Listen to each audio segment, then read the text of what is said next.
اور جب تمہارے لڑکے بالغ ہو جائیں تو ان کو بھی اسی طرح اجازت لینی چاہیے جس طرح ان سے اگلے یعنی بڑے آدمی اجازت حاصل کرتے رہے ہیں۔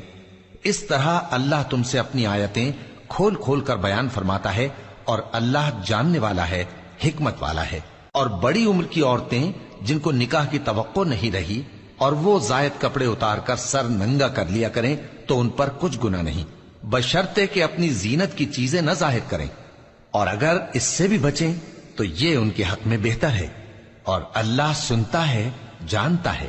نہ تو اندھے پر کچھ گناہ ہے اور نہ لنگڑے پر اور نہ بیمار پر اور نہ خود تم پر کہ اپنے گھروں سے کھانا کھاؤ، یا اپنے باپ دادا کے گھروں سے، یا اپنی ماؤں کے گھروں سے، یا بھائیوں کے گھروں سے، یا اپنی بہنوں کے گھروں سے، یا اپنے چچاؤں کے گھروں سے، یا اپنی پھوپھیوں کے گھروں سے، یا اپنے ماموؤں کے گھروں سے، یا اپنی خالاؤں کے گھروں سے، یا اس گھر سے جس کی کنجیاں تمہارے ہاتھ میں ہوں، یا اپنے دوستوں کے گھروں سے۔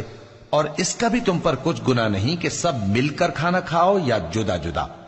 پھر جب گھروں میں جایا کرو تو اپنے گھر والوں کو سلام کیا کرو، یہ اللہ کی طرف سے مبارک اور پاکیزہ تحفہ ہے۔ اس طرح اللہ اپنی آیتیں کھول کھول کر بیان فرماتا ہے تاکہ تم سمجھو۔ مومن تو وہ ہیں جو اللہ پر اور اس کے رسول پر ایمان لائے، اور جب کبھی ایسے کام کے لیے جو جمع ہو کر کرنے کا ہو پیغمبر کے پاس جمع ہوں تو ان سے اجازت لیے بغیر چلے نہیں جاتے۔ اے پیغمبر، جو لوگ تم سے اجازت حاصل کرتے ہیں وہی اللہ پر اور اس کے رسول پر ایمان رکھتے ہیں۔ سو جب یہ لوگ تم سے کسی کام کے لیے اجازت مانگا کریں تو ان میں سے جسے چاہا کرو اجازت دے دیا کرو، اور ان کے لیے اللہ سے بخشش مانگا کرو، کچھ شک نہیں کہ اللہ بخشنے والا ہے، مہربان ہے۔ مومنو، پیغمبر کے پکارنے کو ایسا خیال نہ کرنا جیسا تم آپس میں ایک دوسرے کو پکارتے ہو۔ بے شک اللہ کو وہ لوگ معلوم ہیں جو تم میں سے آنکھ بچا کر کھسک جاتے ہیں۔